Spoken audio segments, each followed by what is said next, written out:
തീപിടുത്തത്തിൽ മരിച്ചവരുടെ കുടുംബാംഗങ്ങൾക്ക് ധനസഹായം ഉടൻ കൈമാറുമെന്ന് NBTC മാനേജ്മെന്റ്.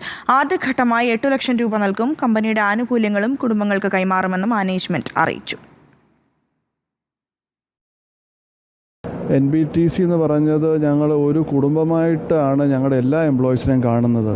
അതുകൊണ്ട് അവർക്കുണ്ടാകുന്ന എല്ലാ നഷ്ടങ്ങളും ഞങ്ങൾ വേണ്ട രീതിയിൽ പ്രയാസങ്ങളും ഒക്കെ ഞങ്ങളത് കരുതലോടെ അത് ചെയ്യുന്നതാണ്.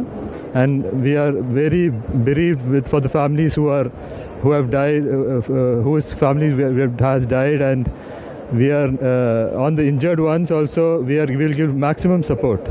നമ്മൾ 8 ലക്ഷം രൂപ 8 lakhs rupees will be giving to the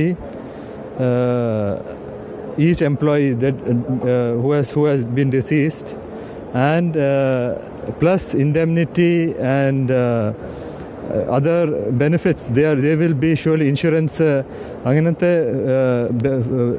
full-fledged benefits കിട്ടുന്നതാണ്.